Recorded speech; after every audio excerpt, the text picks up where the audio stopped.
that was fighting for gay rights, and people were killed. Nobody was killed at Stonewall. Nobody was killed. If Drag Race ever did an all-villain season of All-Stars, it would hands down become a turning point for the series moving forward. The World of Wonder production, while they do get a lot of things right, when it comes to casting, they've sort of been dropping the ball recently, especially considering All-Stars. As of recently, most of the cast we get just seem like they put a bunch of names into a randomizer, not having much thought about the actual cohesiveness of the competitors chosen. It's no secret that the fanbase has made it known for a while that we want a theme behind the casting of an all-star season. Ideas have ranged from all winners, which was the only true theme we've ever gotten from the series, to all runner-ups, all first outs, all injured, all quitters, and of course the one that I will be discussing in this video, which is an all villains. Naturally, we have seen how other reality shows outside of the Drag Race sphere have been created around this concept, such as House of Villains, which takes the biggest antagonist personalities from different reality TV shows and brings them all together to provide us with amazing television. If RuPaul's Drag Race did the same, what we would get is personalities who were born to be larger than life and unafraid of poking a fight with another girl. Because while they do run the risk of being read to filth, they also could reap the reward of progressing their legacy as a queen that was meant to give the cameras what they wanted, and the audience with iconic moments that will be referenced for years to come. All that being said, what do we consider to be a villain, and how should we go about making this cast? Well, like I did on my all winners video, which will be linked below, we will go over all the queens that I think should be at least considered to be a part of it, and at the end of the video we will comprise a final cast. To help me do this, I've created 3 categories that each queen will be sorted into as we go along. First is the must-haves. These are queens that automatically should be in the final cast. Then there's wildcards, which mixes both villains and queens that aren't necessarily the first ones you think about when imagining a villain, but could bring added tension to the room. And finally, the scrapped category, where while it would be interesting to see these individuals back, the best course of action would be to not have them be a part of the final listing. So then let's get into it. But before we start, lately the hardest part about sleeping has been just staying cool through the night. I'd fall asleep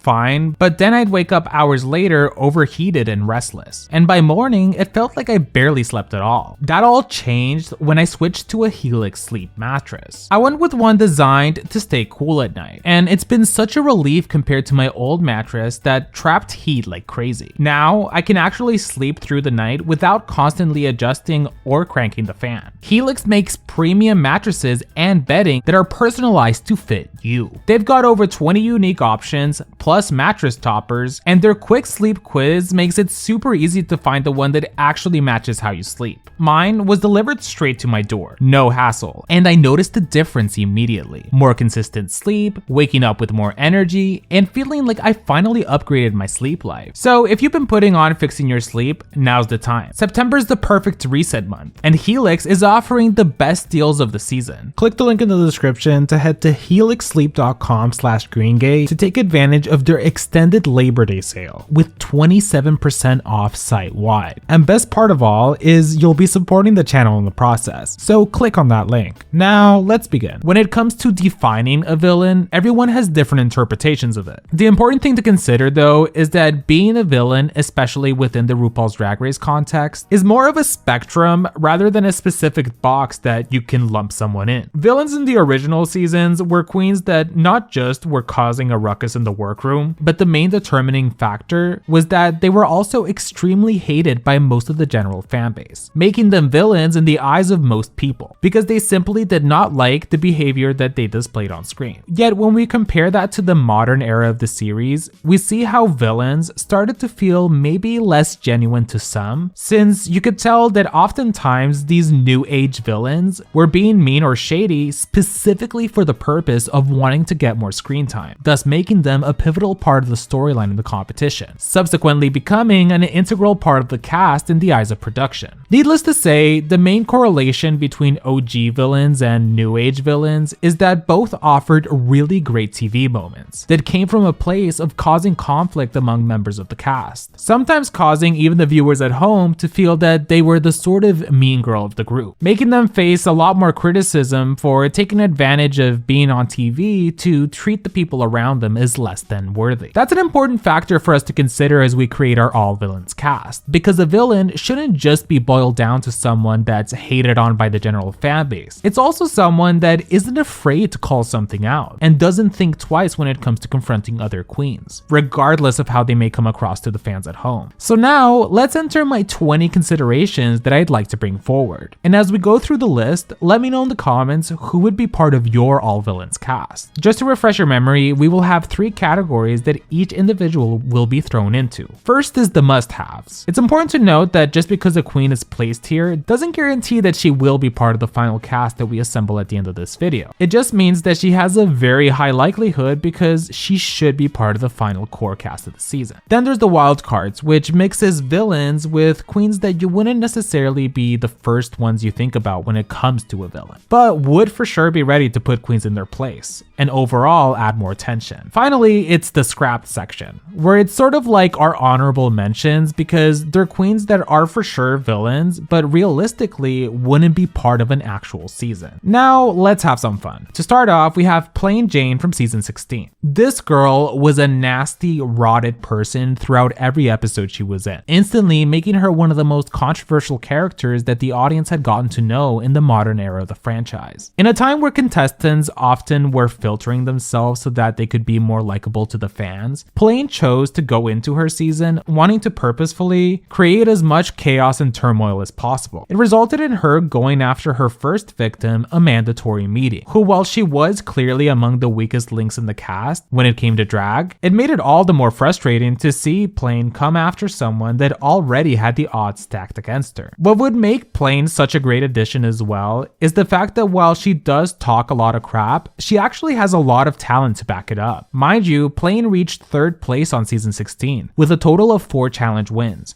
tying with Saphira Cristál. Along with that, she's about to appear on House of Villains season 2. So by the time she walks into the workroom, you know her ego will be through the roof. Based on this, we will plop Plain into the must-haves category, as it would be hard to imagine all villains without the queen that had 90% of the fanbase against her in the first couple episodes of her introduction to the world. Next up, we have Lux Noir London from season 15. Lux is an interesting character because she wasn't necessarily the loudest on her edition, yet that's probably because a lot of her words had so much more impact to them. Lux is a queen that clearly knew what was necessary in order to become a core part of the competition, while also not necessarily trying that hard to create conflict. I mean, the few arguments that we see her get into throughout the episodes, she mostly came from a place of just being confident, rather than trying to tear a girl down. Except of course for when we got to the top 6 episode, and Lux gave her whole speech about why each queen brought something unique to the competition, except for Lucy LaDuca, who she singled out as a queen that wasn't necessarily all that exciting when it came to representing the brand of the franchise. Lux has also been unapologetic in her post-Drag Race career. Yes, she's gotten into small drama here and there, but has never felt the need to actually backtrack on something that she had previously said. And it's the queens that aren't afraid of backlash that tend to become the most polarizing when it comes to the reality TV world. Therefore, we'd have to place Lux into the must-haves category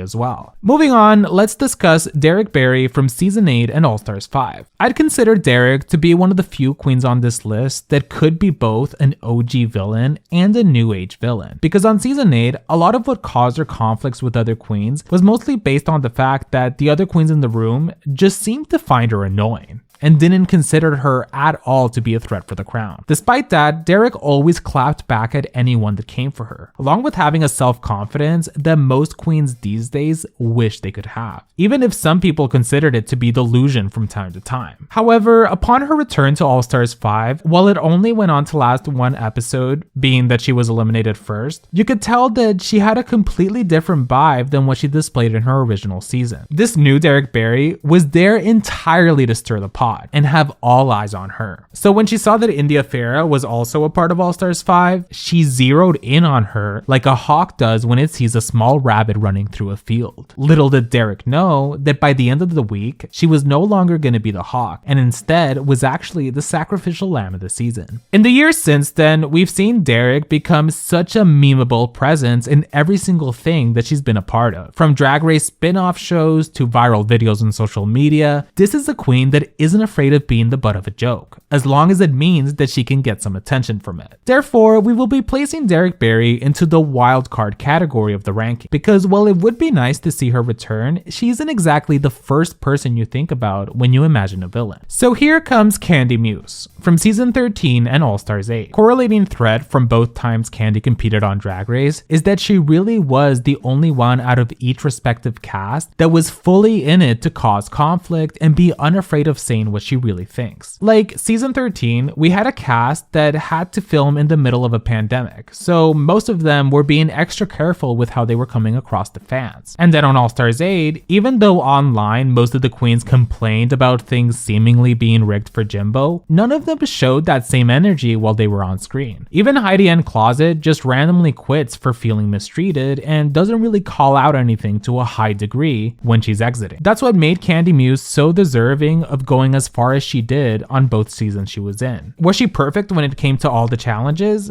Maybe not. Yet she did manage to have a lot of shining moments throughout every episode, and even when she did fall flat, it was never to a high degree. Yet most importantly, she gave us entertainment value, and without her, those seasons probably would have been a lot more boring than they already were. That being said, the idea of having Candy in a cast filled with queens that would actually be at her level of unfilteredness is exciting, especially considering Candy competed on House of Villains season 1, solidifying her as a big presence when it came to the antagonist realm of reality TV history. For now though, we will place her in the wildcard section of this list. Bring in Mistress Isabel Brooks from season 15 and All Stars 10. Yes, I'm completely aware that All Stars 10 has just finished airing, and what sense would it make to see her return so soon? Well, for starters, we know that All Stars 11 is currently filming, so already the year 2026 is booked up. So theoretically, if All Stars 12 films next summer, then it would air in 2027, giving us a 2-year difference between her last appearance. Yet what I wanted to discuss more was how All Stars 10 did showcase how Mistress is among the best competitors to have ever been selected for the series. Events like her stealing points from Carrie and Nicole during the pink bracket, or the way she managed to take control of so many other queens' mind, was a testament to the bold persona she had managed to build over the past couple years. I mean, considering everyone and their grandmother had high expectations of her, she not only met them, but far exceeded them in terms of the level of television that she managed to produce. All that being said, it is true that once she made the merge, she would flop on both the Snatch Game and her talent show, prompting her to be eliminated before the Lip Sync SmackDown finale, where she could have showcased a lot of cool moves that she was saving for then. If Mistress came back, this time to a cast filled with fellow villains, she would actually finally have a proper match for her messiness. I mean, think about the rotted argument she had with Aja at the beginning of the second episode of the semifinals. She went for such low blows and even slightly got physical when she pushed Aja's hair away so she could laugh in her ear. Imagine not just how afraid the other queens would be, but also how confident and ready to be cruel Mistress would be too. While I wanted to plop her automatically into the must-have categories of the list, for now we will leave her in the wildcard section, because she did just finish competing again, along with having a lot going on with her YouTube channel. Regardless, she has expressed interest in a future return. It just depends how soon she would want that to be. Now I want to move on to a queen that we know by the name of Gia Gunn, who competed on season 12. Listen, I know exactly what just popped into your mind, and it's that Gigi isn't really a villain, so why is she on this list? Well, as mentioned before, sometimes villains aren't necessarily queens that were super rotted, but it's also queens that aren't afraid of confrontation. We've seen on her OG season how she wasn't just good at pretty much anything, but also had a high degree of confidence. She was just a lot more demure when it came to how she expressed her shadiness. It's also been rumored that the original edit of season 12 featured Gia Gunn as the main villain of the season, but it was quickly changed when the whole Sherry Pie situation happened, because it revolved largely around the two of them having a big rivalry all throughout the entire competition. Additionally, her presence within the cast would offer a nice contrasted energy that could be interesting to see play out among a group of queens who are there to compete with each other on who can be the ultimate Drag Race villain. Regardless though, it would be sort of a gag to see her in this particular edition, so for now we will be placing her into the wildcard category. Up next we have Tamisha Iman from season 13. Tamisha only lasted about 4 episodes before lip syncing against her arch nemesis Candy Muse and being eliminated. What makes Tamisha so special is her backstory. She's a queen that's been in the business since the early 1990s, having been been known for being one of the most energetic performers ever at the height of her career. Unfortunately, when she landed the opportunity of being on season 13, it came a year after she had finished battling with cancer, along with having so many different health issues that rendered her still a good individual to have in the competition, but when it came to her lip sync abilities, it was far more limited than we had previously seen back when she was a lot younger. Although she still did a really good job with the lip syncs that we did get to see her do. Tamisha is a fun character because of the fact that she's not in it for the concept of being a reality TV villain. She was there to be entirely her genuine self, and for the most part, she was actually pretty sweet to the queens around her, except for when someone would try to comfort her like Candy Muse, which resulted in Tamisha being a part of one of the most heated untucked fights in history. To add on to that, Tamisha has sort of left the spotlight after some dramas that happened shortly after the airing of her season, yet having her would actually add so many layers to the overall cast. Because of the fact that while other queens will try to group up and form cliques, she will be entirely there as a lone wolf, ready to take down anyone that tries to lay a finger on her. For this reason, I will be putting Tamisha into the must-have section of this list. Our next consideration is Ariete from season 17. As more and more episodes of the season aired, Ariete became ever so more despised by the viewers at home. What separated Ariete's villain storyline from her direct predecessors, Plain Jane and Lux Noir London, is that while Plain and Lux came from a place of them amping it up to be a cartoonish villain, Ariete just sort of felt hateful, and that was sort of it. There wasn't any layers attached to the things that she would say to the other queens, and came across to a lot of the fans as her being more so a spoiled brat rather than what we had gotten accustomed to when it came to a new age villain. What made it worse was that even in her final episode, it resulted in her stealing Jules Sparkle's jokes out of bitterness, along with her mirror message exposing Anya Nerve for having a health condition that made her breath smell bad. In the months since her season, she got into a very heated online drama with her drag mother, Irene the Alien, which ended up in Ariete being away from social media for a while, until recently making a statement that she has begun therapy for anger management. I thought it was worth to mention Ariete on this list because whether you like her or not, she will go down as one of the villains from Drag Race. That being said, considering that her only strength was design challenges and often flopped at everything else, I will be adding Ariete to the scrapped section of this list, as it probably wouldn't be a good idea to have her return. Now we have Nina Bonina Brown from season 9. While her journey within her season was not at all that of a villain, the way her post-Drag Race run has gone, it resulted in her being a polarizing figure within the fanbase. She's managed to create her own platform on her YouTube channel where she reviews pretty much all drag-related competition shows, from RuPaul's Drag Race to Dragula and even King of Drags. Like, if anything, Nina's actually a queen that's consistently shown support to international franchises and actively platformed them on her channel. That being said, part of what makes her channel so special is the fact that she is super unfiltered, and it's that unfilteredness that has caused her to get into some online drama every couple years. Nowadays, there's those that love Nina and those that actively dislike her for something that she had said at some point in her video reviews. Yet what everyone can agree on is that on season 9, Nina was among the most original and out-of-the-box queens that we had gotten on the franchise. And if she is in the right headspace, it'd be cool to see what she could bring to an all-villain season, since you better believe that she would have no fear at reading other queens to filth. Regardless, the problem with this consideration is that it would be hard to see it actually come to fruition. My immediate thought is that maybe we should put Nina into the scrapped category, yet for now, we'll plop her into the wildcard section. Moving on, when you think of villains from the OG seasons of the series, it's hard to really pick through them. Yet Morgan McMichaels was one of those initial personalities of someone that quite literally liked arguing for the sake of it. The sad part about Morgan's trajectory is that while season 2 she made it almost halfway through,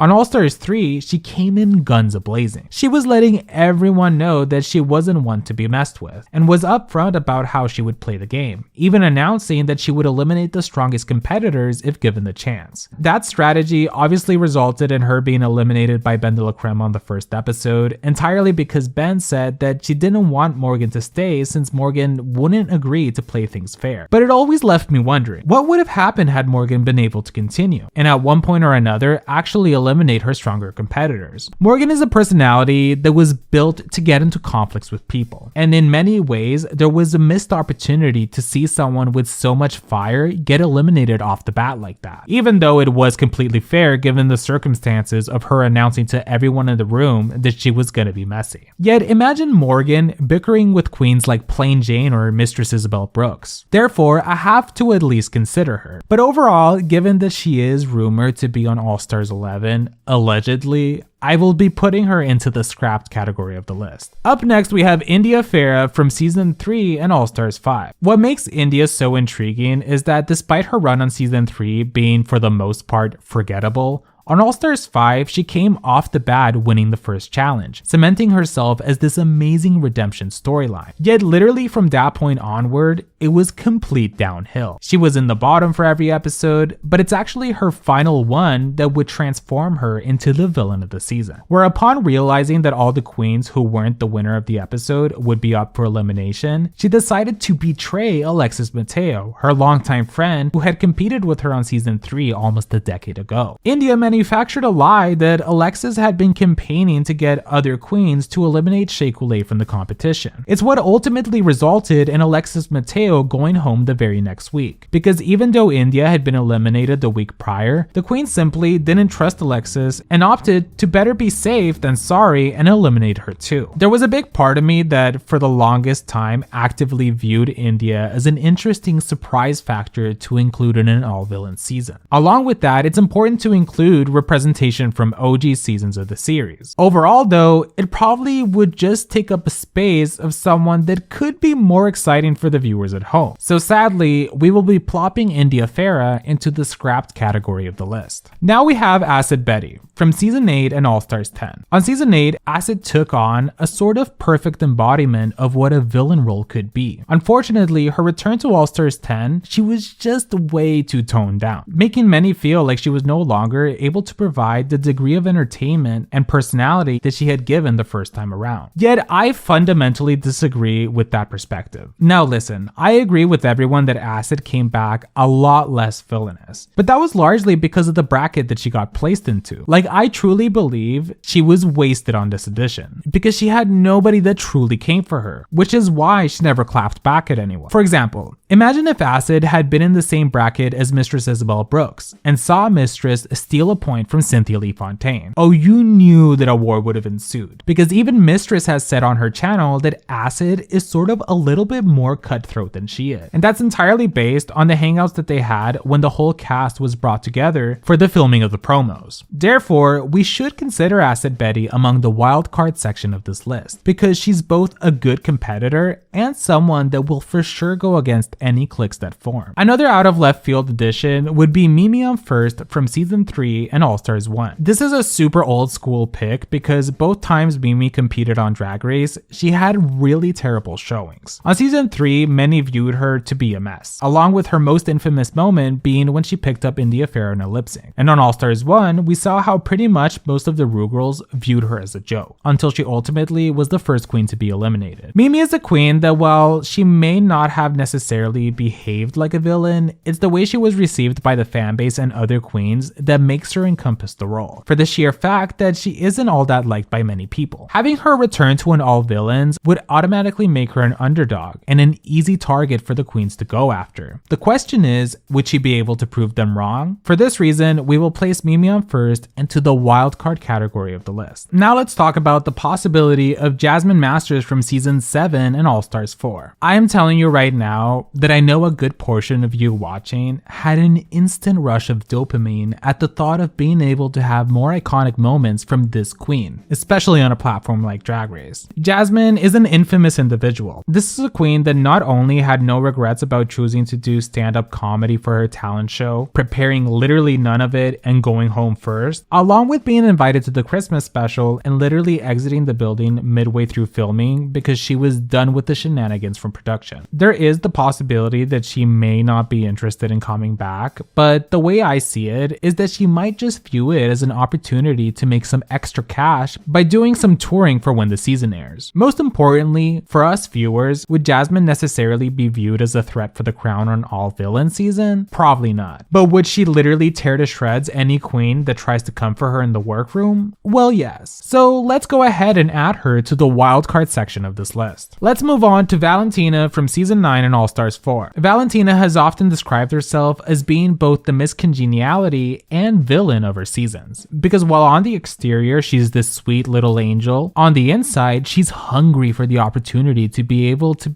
earn herself a crown on RuPaul's Drag Race. Even shortly after season 9 ended, many considered her to not have been deserving of winning the title of Miss Congeniality, and it's what began to add flair to her legacy on the series as this mega popular queen, that in the eyes of the fans could never do any wrong. It's also been almost 10 years since we last saw her on television. All that being said, even though there is a way that we could argue to try to get her into an all villains edition, just for the sheer lure behind her legacy, our best bet would be to add her to the scrapped section of this list. Now let's talk about Corey King from season 17. Look, Corey's run while she was competing was actually a lot more shady than you probably remember. And I say this as someone that recently rewatched her audition again. Even in Untucked on the first episode, Corey went out of her way to ask every girl who they thought was the worst performance in the talent show that night. Corey is a queen that loves getting attention. Imagine her alongside Plain Jane wreaking havoc not just on each other, but also trying to strategize against their fellow contestant. My hopes would be that for an all villains edition, they should have a strong use of the Rate a Queen system and incorporate ways that the queens will have no reason but to start feeling some type of way against certain individuals, given that based on the competition rules, they'll have to be screwing someone else over at one point or another. Regardless, let's add Corey to the wildcard category. Up next, we have Gia Gunn from season 6 and All Stars 4. Gia has always been regarded as one of the perfect type of villains because she was born to play that role while also coming across as sort of likable. I mean, every time she opened her mouth, she'd say something memeable, and you could tell that she took the art form of drag very seriously. Here's the bad news though. It seems that especially after her initial fallout, right after All Stars 4 aired, Gia sort of burned her bridges with World of Wonder. All that being said, it's not like it's unheard of for World of Wonder to invite queens back, even though they've had moments in the past where they talked negatively about the series. To me, it's sort of just about how bad the things they said was, and in the case of Gia, it's not necessarily something that I see them holding against her, especially when facing the concept of wanting to create as much high-value entertainment for their all villains edition as possible. Therefore, even though I was gonna scrap Gia Gunn off, I'm gonna add her to the wildcard edition for now, because we can't get rid of her so quickly. Up next, let me introduce you to Miss Fiercelicious from Canada's Drag Race Season 3 and Canada vs. the World Season 2. If you don't know who she is, Fiercelicious was a finalist on Canada Season 3 and returned to Canada vs. the World Season 2, making it all the way to 5th place. Here's the thing, Fierce managed both times to be the main character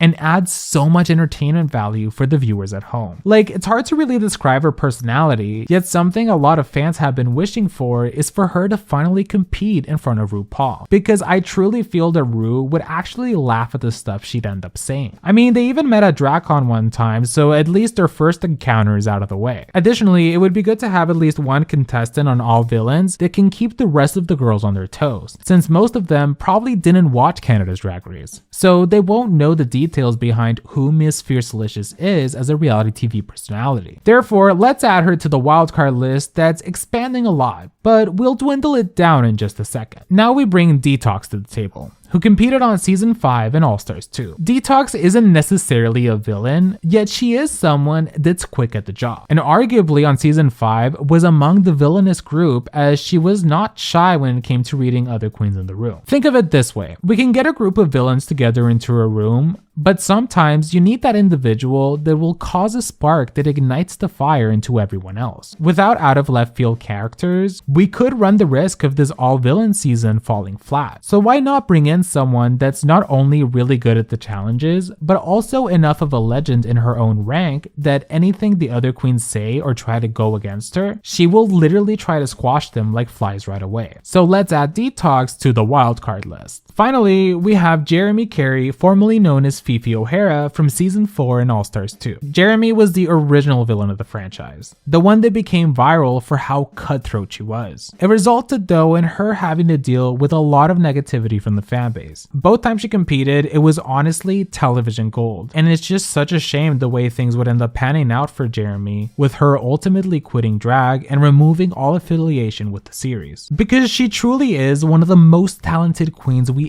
ever got to have the privilege of knowing. Now, I'm not a fool. I know that Jeremy will never come back to the series or get an invitation for that matter. Yet how could I not mention her in a video where I discussed the best villains that we've ever had in the franchise? So while I love Jeremy Carey and the legacy she left behind with Fifi O'Hara, we will be adding her to the scrapped section of this list. So here's how the categories pan out. First up, we have the must-haves. Now I know that I said before that this category wouldn't necessarily guarantee a queen a spot in the final cast, but given that there are only 3 queens here, we're gonna go ahead and lock all of them in. That means Plain Jane, Luxe Noir London, and Tamisha Iman are officially part of the final cast. Keep in mind that there are only 10 spots in total, so with these 3 locked in, only 7 spots remain. Next, let's talk about the scrapped list. This is where I've placed queens who either wouldn't realistically return or just don't make sense for the overall lineup. That includes Ariete, Morgan McMichaels, India Farah,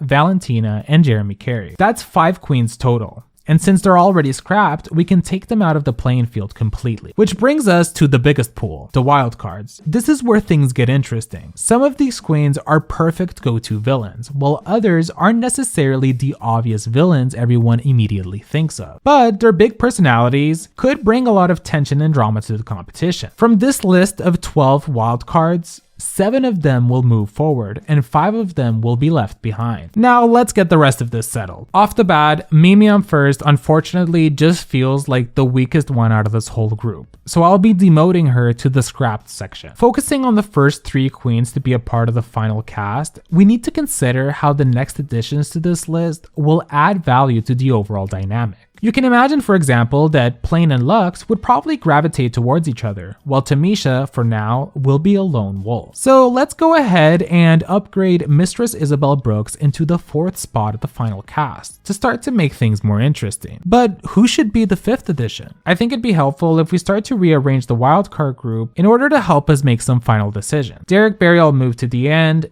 Candy and Gigi Good are fine. Now, when it comes to Nina Bonina Brown, I just can't see her ever accepting being part of an All-Stars that is specifically labeled villains. So I'm gonna go ahead and scrap her. Acid Betty is also fun, but I'll slightly decrease her placing on the list. Jasmine Masters and Corey King would both offer a great fun factor, but Corey is a little more reliable in terms of taking the competition more seriously. When it comes to Gia Gunn though, I'm gonna go ahead and maybe suspend my disbelief, but I'm gonna stick to the hope that when this season comes to fruition, the World of Wonder will in fact give the audience what they want and have Gia Gunn return. So let's upgrade Gia to the final cast. This is where things start to get serious. We now have 5 out of 10 spots taken, and out of 8 queens remaining in the wildcard section, 3 of them won't be making it. Alright, so I'm just gonna add Gigi Good to the mix. This is a queen that will off the bat be among the biggest threats, so it will allow for most of the cast to potentially try to strategize against her. And like I said before, it's important to have varying degrees of personalities so that it offers more organic moments of conflict. For spot number 7, I'll go ahead and add Candy Muse. For the final 3 spots remaining, we have to be very careful. As you look at the queens that made it, we can assume that Plain, Luxe, Mistress, and Candy already have pre-established friendships with one another, so this could potentially mean initial alliances. Tamisha Iman will most likely remain a lone wolf, while Gia Gunn will have to work hard to try to gain some trustworthy friends in the competition. This leaves Gigi Good sort of alone in the sense that she's the least villainous, and is also a mega threat when it comes to doing good in the challenges. I would love to add Corey King to the final cast, but it would just mean another addition that would go towards queens like Plain Jane, who already have a big group of friends here. So we're gonna have to go entirely left field here and add Detox to spot number 8. Now, out of these final 5 wildcard queens, only 2 of them will go forward. For our next choice, I'll go ahead and upgrade Miss Fiercelicious to give the audience a surprise factor, along with having her finally compete in front of RuPaul. Out of these final 4 wildcard queens, only one of them will go forward into the final spot in the cast. To be honest, each of them would make a great addition. I feel like Corey might have the most pre-established friendships out of the four. In the case of Jasmine, her return would mostly be for the memes rather than her actually having a chance at the crown. The biggest negative for Acid Betty is that she was literally just on TV, but Derek Barry on the other hand feels like she'd truly provide us with some chaotic energy, regardless of what the costs are. So I'm just gonna take a huge risk and add Derek Barry into the final spot of the cast. Well, there you have it, the final cast of all villains, comprised of Plain Jane, Lux Noir London, Tamisha Iman, Mistress Isabel Brooks, Gia Gunn, Gigi Good, Candy Muse, Detox, Miss Fiercelicious, and Derek Barry. Who do you think would make it to the top 3 finalists out of this cast? And also, who would you have added into your final 10 competitors? Let me know in the comments, and make sure to give this video a like and subscribe if you haven't already, as we're trying to get to 150,000 subscribers by the end of the year. Thanks again to Helix Sleep for sponsoring today's video. Listen, I know it's easy to put off buying a new mattress, but this is your chance to finally treat yourself. Earn 27% off site-wide by clicking the link in the description, and you'll be supporting this channel in the process. I want to take a moment to thank my patrons. In the Elite Pink Squad, we have Matthew Burns, Sari Tish, Las Potitas, Gay Uncle, Natasha DeLeon, Cool Gal Nan, and Jetzam Adams. And in the Green Squad, we have Cayman Rider Furry, Edgar Allan Pup, The Only Sean, IJS, Not a Punch But a Keek, Jack Beck, Bashir with a good beard, Galeria Gomez, Sarah G, Boiled Peanut, Max Whale, Olivia Marr, Dea, Scarlet Rose, and our newest additions, welcome to the Green Squad, Niall O'Hearn, and Michael Alsante. If you'd like to join the Patreon, if you'd like to support me on Patreon, you can click the link in the description, and I'll see you guys next time.